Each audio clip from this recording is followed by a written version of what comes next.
मेरा नाम आयमा है। मेरी उम्र 27 साल थी और मेरी अभी तक शादी नहीं हुई थी। मैं पढ़ी लिखी लड़की थी और मेरी ज़िंदगी में मेरे कुछ मकासद थे, कुछ उसूल थे, लेकिन बाबा बीमार थे। उन्होंने कहा कि वो मेरी शादी देखकर इस दुनिया से जाना चाहते हैं, क्योंकि इनके दिल में सुराख था और डॉक्टर्स का कहना था कि वो कभी भी इस दुनिया से जा सकते हैं। इसलिए उन्होंने मुझसे मेरे सारे ख्वाब एक तरफ रखवा कर मेरी शादी करवा दी। जब लड़की की उम्र 27 साल हो जाती है तो फिर वो लड़की कम औरत ज़्यादा लगने लगती है। मेरा वज़न भी कम नहीं था, ज़्यादा भी नहीं था, मुनासिब सा था, इसलिए मेरी उम्र मुझ पर नज़र आती थी। जब शादी के बाद मेरे बच्चे नहीं हो रहे थे तो सबने शादी के बाद अजीब बातें शुरू कर दी कि ये बड़ी उम्र की है, इसलिए इसके यहाँ बच्चे नहीं हो रहे हैं, या इसका वज़न ज़्यादा है इसलिए इसके यहाँ बच्चे नहीं हो रहे हैं। कुछ लोगों का कहना था कि इसके घर वालों ने झूठ बोला है। ये 27 साल की भी नहीं थी, ये इस वक्त 30 साल की थी और अब ये 32 साल की हो गई है। अगले साल 23 साल की हो जाएगी। तो ऐसी उम्र में बच्चे कहाँ से होंगे? जिन्होंने अपनी नस्ल आगे बढ़ानी होती है वो कम से कम 16-17 साल की बहू लेकर आते हैं। मेरी सास इतनी बुरी नहीं थी, लेकिन लोगों की बातें सुनकर वो भी गुस्सा हो जाती थी। जब वो अपने बेटे पे गुस्सा निकाल देती थी तो वो भी मुझ पर गुस्सा होता था। मैं बहुत ज़्यादा परेशान हो गई। तब मुझे मोहल्ले की एक औरत ने एक पीर के बारे में बताया। दरअसल मैं खबरों में काम करती थी, मेरा काम खबरें लिखना होता था, इसलिए मुझे बहुत ज़्यादा मेहनत करनी पड़ती थी, क्योंकि काम दिमाग का था। सब ये भी कहते थे कि तुम आराम करो, लेकिन मुझे कोई फिर आराम भी करने नहीं देता था, क्योंकि घर का आधा से ज़्यादा खर्चा मैं खुद चला रही थी। यही वजह थी कि आज तक मेरी सास ना तो मेरी उम्र पर, मेरे वज़न पर या मेरी शक्ल सूरत पर कोई बात नहीं की थी, और ना ही मेरे शौहर को मुझसे कोई मसला हुआ था। लेकिन औलाद के मामले पर इतना वक्त गुजर जाने के बाद अब इनके मुंह में भी ज़बान आ गई थी। हम लोग वजीर आबाद में रहते थे। मेरा काम ऐसा था कि मैं फ़ोन पर ही बड़े बड़े शहरों में बैठे लोगों के लिए खबरें लिख दिया करती थी। नहीं तो ये शहर काफ़ी छोटा था और यहाँ के लोगों में बिल्कुल भी अकल नहीं थी। पढ़ाई लिखाई की शरह भी यहाँ पर कम थी। मुझे इस औरत ने पीर के बारे में बताया तो ये लफ्ज़ सुनकर ही मैं थोड़ा सा ब्रेक गई और मैंने कहा कि मैं किसी पीर वगैरह पर भरोसा नहीं करती। इन लोगों ने अपना कारोबार बनाया होता है और ऐसे इलाकों में इनका काम चलता है जहाँ पर लोग जाहिल होते हैं। इसने कहा कि हाँ ठीक है, हम जाहिल हैं, तुम पढ़ी लिखी हो, खबरें लिखती हो, अच्छा काम करती हो, लेकिन मसला है तो तुम्हारे भी हमारे जैसा ही ना। वही औलाद के मसले, शौहर और सास के रवैये के मसले, और अगर कोई इन मसलों का हल कर रहा है तो फिर क्या बुरा है। मैंने कहा कि क्या हल कर रहा है, क्या किसी को फर्क भी पड़ा है? इसका कहना था कि वो बे औलादी का इलाज करते हैं। अब इस औरत ने मुझे ऐसी बात बताई कि मैं हैरान रह गई, लेकिन साथ ही मेरे दिल में बहुत सारे सवाल भी उठने लगे। इसने कहा कि मसला हल करने का ना पूछो बीबी, इसकी वजह से 1200 औरत हामिला हुई हैं। 1200 औरतों को उम्मीद मिली है इनके यहाँ बच्चे पैदा हुए, और ये सब बहुत ही कम अरसे में हुआ है। मैं हैरान रह गई। इस तरह से नहीं कि इतनी औरतों के यहाँ बच्चे पैदा हो गए, बल्कि मैं तो इस तरह से हैरान थी कि क्या यह बात सच थी, क्या ऐसा हो सकता था। इसने कहा कि मेरी अपनी ननद वहाँ पर गई है और अभी कल ही इसने रिपोर्ट करवाई है, इसके यहाँ बच्चा होने वाला है, तो शाम को घर आ जाऊं। मेरी ननद इधर ही आई हुई है, तुम शाम को घर आ जाओ, इसी बहाने बात भी हो जाएगी, तुम्हें भी थोड़ी देर का आराम मिल जाएगा। मैंने कहा कि मैं ज़रूर आऊँगी और मैं शाम को इसके घर चली गई। इसकी ननद वाकई मौजूद थी और बहुत ज़्यादा खुश थी। आज ही कहीं रिपोर्ट करवा के आई थी और डॉक्टर ने इसे कहा था कि इसके यहाँ औलाद होने वाली है, जबकि इसकी कहानी ऐसी थी कि 8 साल से इसके यहाँ औलाद नहीं थी। ना जाने कितने डॉक्टर के पास गई थी, ना जाने कितने पैसे इसने बर्बाद किए थे, और यहाँ तक कि इसने टेस्ट ट्यूब बेबी का भी इलाज करवाया था, लेकिन वो भी फेल हो गया था। इसलिए वो इतनी ज़्यादा खुश थी कि बार बार इसकी आंखों में खुशी के आंसू आ जाते थे। अगर वो पैर नकली भी था तो ये खुशी नकली नहीं थी। इसका कहना था कि बहन खुदा गवाह है, मैं बिल्कुल उम्मीद छोड़ के बैठी थी। मुझे ऐसा लगता था कि मेरी ज़िंदगी में कभी कुछ अच्छा नहीं होगा और बच्चे के बारे में तो भूल जाओ। मेरी सास ने मेरे शौहर के लिए लड़की तक पसंद कर ली थी, इसके हाथ में जाकर पैसे रखाई थी, शगुन कराई थी, लेकिन आज जब मैंने ये खबर सुनाई है कि माँ बनने वाली हूँ तो मेरे शौहर ने अपने ज़बान से कहा है कि मुझे दूसरी शादी नहीं करनी है। ये बात सुनकर मैं बहुत हैरान और मुतासिर हो रही थी। इसने कहा कि अभी तुम्हारी शादी को 2 साल हो गए, तुम्हें डॉक्टर की बातों में आकर 7-8 साल बर्बाद करने की जरूरत नहीं है। तुम इस पैर के पास चले जाओ, इसने इतनी औरतों के मसले हल किए हैं। अगर तुम्हें वहां से शफा मिलनी हुई तो मिल जाएगी, अगर नहीं मिलनी हुई तो नहीं मिलेगी। लेकिन मैंने तो अपनी आंखों से देखा है, इसलिए कह रही हूँ तुम्हें। मेरी जिंदगी सुकून में आ गया जब मेरे शौहर ने मेरी सास के सामने सीना तान कर कहा कि मेरी बीवी माँ बनने वाली है, इसलिए आप इन लोगों को मना कर दें। तो खुदा की कसम मेरा 2 किलो खून बढ़ गया। मैं इतनी ज्यादा खुश हूँ कि मैं बता नहीं सकती। वो औरत फिर से खुशी से रोने लगी और मैं वापस अपने घर आ गई। अब मैं इसी मौजू के बारे में सोच रही थी। मेरे शौहर ने भी कहा, कहाँ खोई हुई हो? तो मैंने कहा कि कुछ नहीं, इसे इस बारे में बताना नहीं चाहती थी। वैसे तो मेरा काम ही इस तरह का था कि मैं ऐसे लोगों के बारे में लिखती रहती थी, सुनती रहती थी कि फ्रॉड होते हैं, लोगों को झूठ बोलते हैं। लेकिन यहाँ पर 2 मामलात हो सकते थे, या तो ये पीर वाकया सच्चा था और या फिर ये बहुत बड़ा फ्रॉडिया था जो कि इतने सारे लोगों को एक साथ बेवकूफ बना रहा था।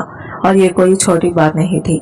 अगर तो इसे शफा मिलनी होती थी तो फिर मेरी जिंदगी बदलने वाली थी, और अगर ये पीर झूठा था तो तब भी मेरी जिंदगी बदलने वाली थी, क्योंकि मैं एक बहुत बड़ी खबर देने वाली थी चैनल को, जिसके बदले मुझे भी बोनस भी मिल जाता और मेरी तारीफ भी होती। इसलिए मैं हर तरह से सोच रही थी। अगले दिन फिर एक औरत घर आई, वो भी मेरी सास से कुछ ऐसी ही बातें कर रही थी। जब मैं शरबत रखने लगी तो मुझे पता चल गया कि इसी पीर की बातें हो रही हैं। वो भी यही कह रही थी कि बड़ा ही पहुंचा हुआ पीर है, ना जाने कहां से आ गया, कोई इसको पहले से जानता ही नहीं था, कहाँ रहता है ये भी किसी को नहीं पता, और ऐसा लगता है बस कुछ ही घंटे का मेहमान है। 90 साल तो होगा, चुप करके बैठा रहता है, तस्बीह पढ़ता रहता है। औरत आती है, इतना बताती है कि फला इलाके से आई हूँ, इतने साल से औलाद नहीं है, इसको चुप होने का इशारा कर देता है और फिर कुछ पढ़ता ही रहता है। इसके बाद इसे वहां से जाने का इशारा करता है। लेकिन जिस तरह से वो लोगों की मदद कर रहा है और जिस तरह से असर हो रहा है, ऐसा लगता है कि वो इंसान है ही नहीं। मेरी सास ने कहा कि पैसे भी खूब लेता होगा। तो इस औरत ने कहा कि पैसे वो नहीं मांगता, लोग अपनी जबान से, लेकिन जब लोगों को इतना फायदा होता है तो वो पैसे दे जाते हैं। एक जोड़ा तो इसको 10 लाख रुपया दे गया, इतना ज्यादा खुश था। बहुत बड़े लोग थे, मुल्क थे, इनके पास बहुत पैसे थे, लेकिन औलाद नहीं हो रही थी। जब इनको ये खुशखबरी मिली कि इनके यहाँ औलाद होने वाली है, वो तो अपनी सारी दौलत लुटाने को तैयार खड़े थे। मेरी सास ने कहा कि अच्छा। मेरी सास इन बातों में आ गई, क्योंकि वो तो वैसे भी ऐसी बातों पर यकीन रखती थी। वो तो पता नहीं अभी तक मुझे कितने तावीज पहना चुकी थी और मेरी कलाई पर बांधने से थकती नहीं थी, जिनको मैं फौरन उतार देती थी, क्योंकि मैं शिरक नहीं करना चाहती थी। अब ये जो कुछ भी था कुछ ज्यादा ही हो रहा था। मेरी सास ने इस औरत को कह दिया कि मैं भी अपनी बहू को इसके पास लेकर जाऊंगी, लेकिन अगर मैं जाना भी चाहती थी तो अपने सास के साथ तो बिल्कुल भी नहीं।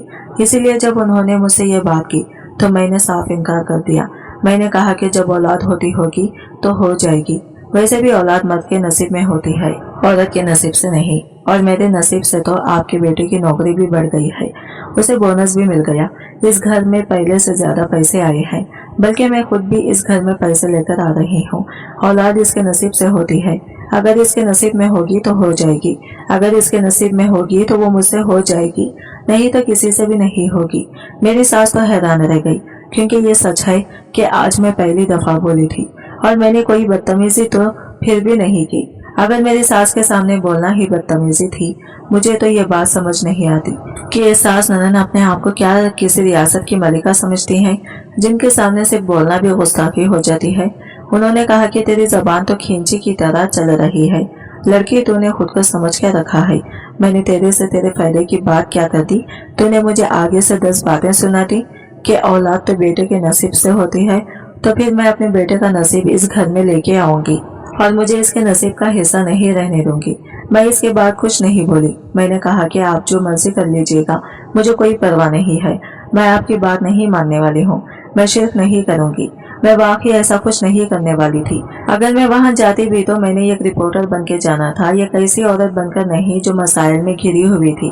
और मैंने सोच लिया था कि मैं कल परसों ही जाऊंगी, लेकिन मैं इस मामले में अपने सास के साथ क्यों जाती। शाम हुई तो मेरी सास ने मेरे शौहर को ये बात बता दी थी। इसने मुझे कहा कि तुमने बदतमीजी की है, तो मैंने भी इसे कह दिया कि मैंने कोई बदतमीजी नहीं है। अगले दिन ही मेरी सास रिश्ते वाली मासी को बुला रखा था और वो कह रही थी कि मेरे बेटे के लिए कोई रिश्ता तलाश करो।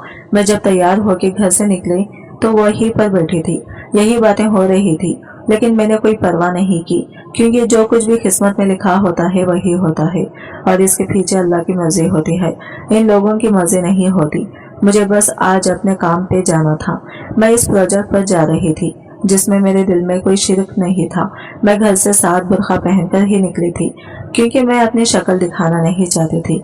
इसलिए जा रही थी, देखना चाहती थी कि वहाँ क्या होता है। वहाँ इतनी सारी औरतें, इतनी ज्यादा गर्मी खड़ी थी, वहाँ पर क्या हो रहा है, मुझे सारी मालूमात जमा करनी थी। जब मैं वहाँ पे गई तो वो कोई बहुत बड़ा आस्थाना तो नहीं था, लेकिन वहाँ पर बहुत ज्यादा लोग थे और मैं हैरान थी कि वहाँ पर लोग अपनी बारी के इंतजार में गर्मी में भी खड़े थे और फिर भी इनको किसी बात पर गुस्सा नहीं आ रहा था। बहुत ही बड़ी तादाद में खड़े हुए थे, आपस में हंसी मजाक कर रहे थे। जबकि इस मौसम में अगर आप किसी फकीर को 4 बातें करें तो वो भी गुस्से से बोलना शुरू हो जाता है। इतनी ज्यादा गर्मी थी, लेकिन लोगों को पीने के लिए शरबत का इंतजाम था। मैंने भी 2 गिलास पी लिए। मेरी बारी भी आने में अभी वक्त था, लेकिन औरतों को ज्यादा जल्दी अंदर भेज रहे थे, इसलिए मेरी बारी थोड़ी जल्दी आ गई और मैं अंदर बद आमिदे तक चली गई, जहाँ पर छाँव थी। ये औरतें एक दूसरे को अपने मसाइल बता रही थी, क्योंकि औरतों का ये तरीका होता है, कहीं जाती हैं तो अपने मसले मसाइल एक दूसरे को बताना शुरू कर देती हैं। नाम तक नहीं पूछती, लेकिन अपना सबसे पर्सनल मामला भी बता देती हैं। और इनके मसाइल भी ऐसे ही थे जैसा कि मेरा था। किसी के यहाँ 4 साल से औलाद नहीं थी तो किसी के यहाँ 2 साल से नहीं थी। फिर मेरी बारी आ गई और मुझे दूर से पीर साहब नजर आए। मोहल्लेदार की बात ठीक थी, ये 90 साल से भी ज्यादा मालूम हो रहे थे। बिल्कुल सफेद कलर के कपड़े पहन रखे थे और बैठे ऐसे थे कि जैसा बैठना भी बहुत ज्यादा मुश्किल हो। बोलते थे तो पता नहीं चलता था कि होंठ हिल रहे हैं। ये नहीं क्योंकि इस पर दाढ़ी आई हुई थी, क्योंकि ये कहना बिल्कुल गलत नहीं होगा, तो इनके चेहरे पर बहुत ज्यादा नूर था और ऐसा लगता था कि बहुत ही अल्लाह वाले बंदे हैं। अगर तो ये कोई झूठ बोल रहा था और ये केक ड्रामा था, तो फिर जिसने भी ये ड्रामा रचाया था वो जरूरत से ज्यादा ही अक्लमंद था, क्योंकि सारी चीजें ऐसी थी कि जिस पर सवाल नहीं उठाया जा सकता था। वहाँ पे कोई किसी से पैसे नहीं मांग रहा था और अपनी खुशी से लोग पैसे दे रहे थे। वहीं पर मैंने ये बात भी सुनी कि जो लोग पैसे दे जाते हैं, इसके साथ लोगों को ही खाना खिला दिया जाता है। इस जगह हफ्ते में 4 दिन लंगर होता है, अगर नहीं है लेकिन हफ्ते में 4 दिन होता है। इतनी सारी आवाम को खाना खिलाने में काफी सारे पैसे तो लगते ही होंगे। इसका मतलब कि वो पैसे अपनी जेब में नहीं डाल रहे थे, नहीं तो फिर इतने सारे लोगों को 4 दिन खाना कैसे खिलाते, क्योंकि यहाँ पर जितना रश था कम से कम 300-400 लोग जमा हो चुके थे। जवान औरतों को वो ज्यादा आगे भेज रहे थे, क्योंकि वहाँ पर यही बातें हो रही थी कि इनको पहले देख ले, इनकी अभी अभी शादियां हुई हैं, इनके लिए तो बहुत मसले मसाइल बने हुए होंगे। ये बात तो सच है, जिस औरत के यहाँ बच्चा नहीं हो रहा होता तो सारा माशरा इसके पीछे पड़ जाता है, क्योंकि इसके पीछे पड़ जाने का ये आखिरी मौजू होता है। इसी तरह यहाँ भी मेरी बारी जल्दी आ गई और मैं सामने जाकर बैठी। मैंने अपना नाम गलत बताया और कहा कि शादी हुई है, 2 साल से औलाद नहीं है। सास शौहर की दूसरी शादी करवाने की बातें कर रही हैं। इसने मेरा नाम पूछा और इसके बाद मुझे चुप कर जाने का इशारा कर दिया। वैसा ही हो रहा था जैसा मोहल्ले से एक औरत ने बताया था। कुछ देर के बाद उन्होंने कुछ पढ़ना शुरू कर दिया, फिर हाथ उठाकर आमीन कर दी और मुझे कहा कि मैं जा सकती हूँ।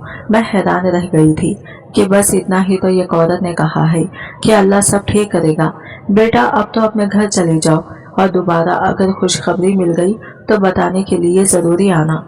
मैं हैरान हुई कि इस तरह कैसे खुशखबरी मिल जाएगी। जाते जाते उन्होंने मुझे एक नजर देखा था। मेरी आंखों में बेएतबारी थी। शायद इनको पता चल गया था कि पता नहीं क्यों उनको देखकर मुझ पर अजीब सहरदारी हो गया था। ऐसा लगता था कि वाकई कोई अच्छा इंसान है। जैसे कभी कभी कुछ लोगों को देखकर हमें ये पता चल जाता है कि वो बुरे इंसान है, जबकि हमने इनसे भी बात भी नहीं की होती और हम इनको अच्छे से जानते भी नहीं हैं।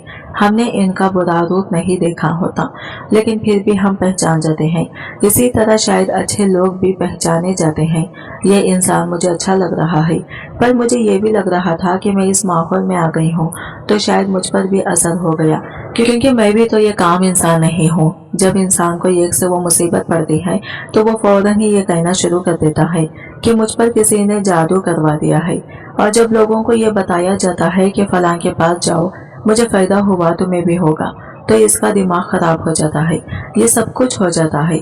और जो मालूमात मिली थी वो मैंने ले ली कि पीर साहब खुद से पैसे नहीं मांगते, लेकिन लोग इनको लाख रुपए देकर जा रहे हैं और इतना ज्यादा रश होता है। और इनका इलाज करने का तरीका क्या है, ये भी सुनने में आया था कि वो कुछ अर्सा इस शहर में रहेंगे और यहाँ से चले जाएंगे, क्योंकि वो इसी तरह मुख्तलिफ शहरों में आते जाते रहते हैं ताकि सब लोगों का फायदा कर सके।